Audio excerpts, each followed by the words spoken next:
우리나라의 첫 국산 전투기 KF-21 보라매에 어떤 공대지 미사일을 탑재할지 이목을 끌고 있습니다. KF-21 보라매의 성공 여부가 달린 중요한 키포인트입니다. 지금 가장 유력한 공대지 미사일은 독일 타우러스 터키솜의 미사일입니다. 여기서 공대지 미사일이란 항공기에 탑재해서 공중에서 지상에 있는 목표를 공격할 때 사용하는 유도 미사일입니다. 영어로 에어 투 서피스 미사일, 통칭 ASM 이라고 부릅니다. 독일 타우러스 350K-2 공대지 미사일. 현재 우리나라의 영공을 지키고 있는 F-15K는 타우러스 350K를 사용하고 있습니다. 타우러스 350K의 스펙은 사거리 500km, 적의 전파 교란을 무력화하는 3중 항법장치, 엄청 강한 콘크리트 관통할 수 있는 강력한 무기라고 합니다. 현재 KF-21 전용으로 타우러스 350K-2로 우리나라 회사와 공동 개발할 것이라고 언론으로 나왔습니다. 어느 회사랑 손잡게 될지 궁금해지네요. 개발에서 생산까지는 2에서 3년 정도 걸릴 것 같다고 합니다. 타우러스 350K-2 스펙은 길이는 4.5m, 사거리 600km 이상, 무게는 1.1톤 이하로 될 것 같습니다. 기존 타우러스 350K보다는 작아지고 사거리를 업그레이드 될 것으로 보입니다. 터키솜 공대지 미사일 한화에서는 터키솜 공대지 미사일 기술 도입을 준비 중 이라고 합니다. KF-21 공대지 미사일 개발 위해서 다양한 미사일을 검토했는데 터키솜이 가장 현실적인 공대지 미사일이라고 합니다. 터키솜의 스펙은 사거리 250km, F-16, F-4 등 탑재 경험 2강점으로 뽑힙니다.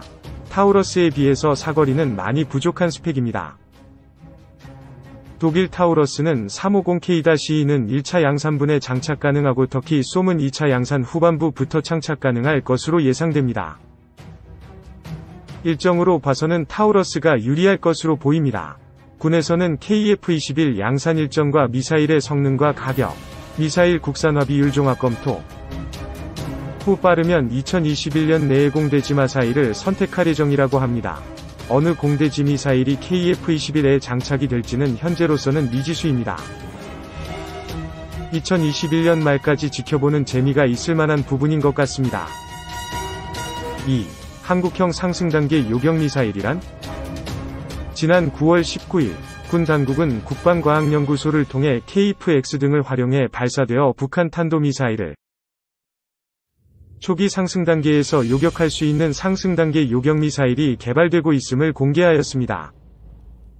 군 당국은 미국과 상승단계 요격미사일 공동 개발을 추진함은 물론 중장기적으로는 항공기 탑재 레이저 무기로 북한 미사일을 상승단계에서 요격하는 체계를 개발할 예정이라고 발표하였습니다. KF-X 전투기가 2026년을 목표로 개발되고 있는 만큼 이에 발맞춰 2020년대 말쯤까지 상승단계 요격미사일을 먼저 개발하겠다는 것입니다. 그럼 왜 상승단계일까요? 탄도미사일은 발사 이후 솟구쳐 올라가는 상승단계, 추진제 연소를 끝내고 대기권 밖을 비행하는 중간단계, 다시 대기권에 재진입해 목표물을 향해 떨어지는 종말단계 등 3단계로 비행하게 됩니다. 이때 상승단계의 탄도미사일은 가장 큰 로켓 부스터를 그대로 가지고 있으므로 추적이 용이한 대형 표적인데다 하강단계에서 최신 미사일이 수행하는 복잡한 회피기동도 수행할 수 없습니다. 당연히 크기가 크므로 중간단계나 종말단계보다 훨씬 탐지 및 추적하기 유리함은 물론 상승단계에서 요격될 경우 발사 위치 부근으로 떨어지므로 위험한 화학물질과 핵물질 확산의 위험성도 없습니다. 현재 한국의 천공블록는 직경요격, 히트-투-킬 방식을 채택해 충돌 당시에 발생하는 엄청난 열에너지를 통해 화학무기 탄두는 전소시킬 수 있지만 방사능 물질은 그대로 확산되므로 큰 문제가 되고 있습니다. 왜 배치되지 못했는가? 미국은 2000년대 초반에 북한, 이란 등의 불량 국가의 장거리 탄도미사일에 대응, MD, 미사일 디펜스 사업을 시작하면서 상승단계 무기체계를 포함시켰습니다. 대표적으로 보잉 747 여객기에 대출력 코일 레이저를 장착해 최대 450km 밖에서 상승단계 탄도탄을 격추할 수 있는 ABL, 공중발사 레이저 사업을 진행했지만 기술과 비용 문제로 2011년에 중단한 바 있었습니다. 그 이후에도 F-15나 F-16은 물론 F-22와 같은 스텔스기에 이렇다 할 개조 없이 탑재할 수 있는 상승 단계 요격미사일인 NCADE, 네트워크 센트릭 에어본 디펜스 엘리멘트, 네트워크 중심 공중방어 요소 사업을 진행했습니다.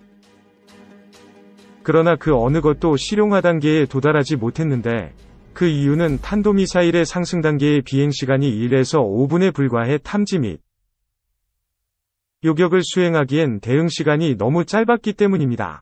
그래서 현재까지 실용화된 무기는 주로 중간 및 종말 단계 요격 무기들이 많습니다. 대표적으로 미국이 알래스카 및 캘리포니아에 배치 중인 GMD, 그라운드 베이스드 미드코스 디펜스, 나 이지스함에 배치된 SM-3 미사일이 대표적인 중간 단계 요격 무기입니다. 그리고 종말 단계 요격 무기로 개발된 것이 한국에도 배치된 THAAD와 패트리엇입니다. 상승 단계 요격 무기 현황 상승 단계 요격 무기는 기술적인 문제와 전술기 사전 배치 등의 문제로 개발이 중단되었지만 그럼에도 미국의 미사일 방어를 총괄하는 MDA, 미사일 방어청는 지속적으로 관련 연구를 지속하고 있습니다.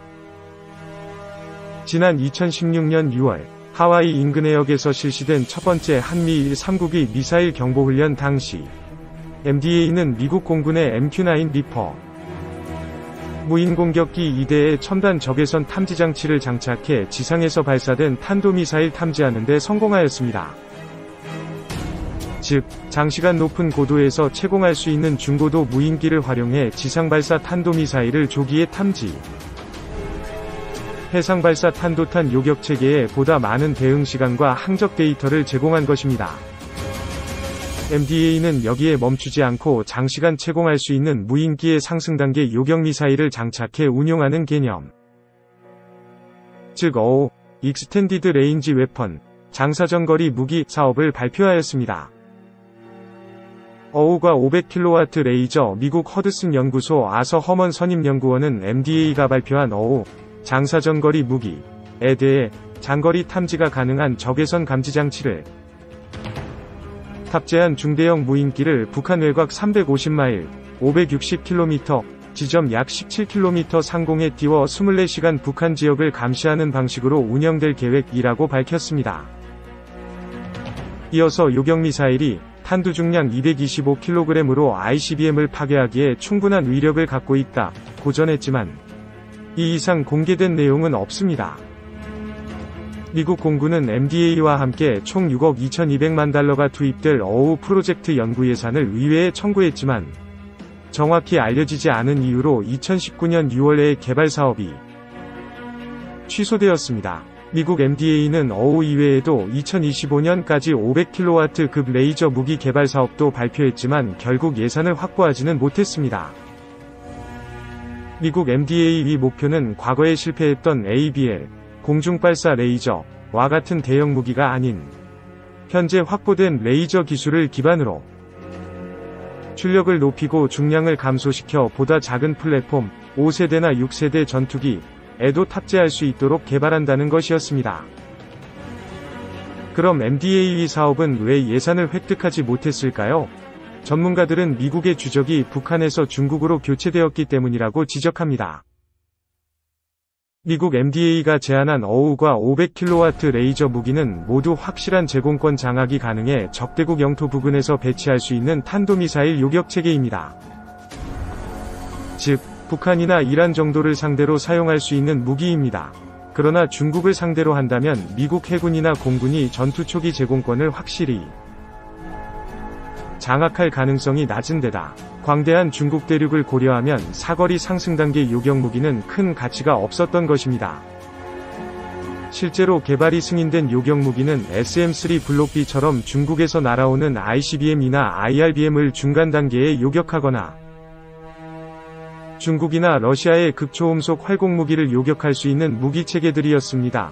그래서 대한민국은 미국이 개발할 가능성이 낮은 상승 단계 무기 개발을 시작함과 동시에 한국이 개발 예산 대부분을 부담하는 대신에 미국의 기술적 지원을 얻고자 공동 개발을 제안하고 있는 것입니다. 하나하나 살펴봅니다. 이스라엘의 이비스 프로그램 상승 단계 요격 미사일 개념을 최초로 개발한 것은 이스라엘이었습니다. 이스라엘은 1991년 걸프전쟁 당시 이라크군의 스커드 탄도미사일 공격에 상당히 시달렸다.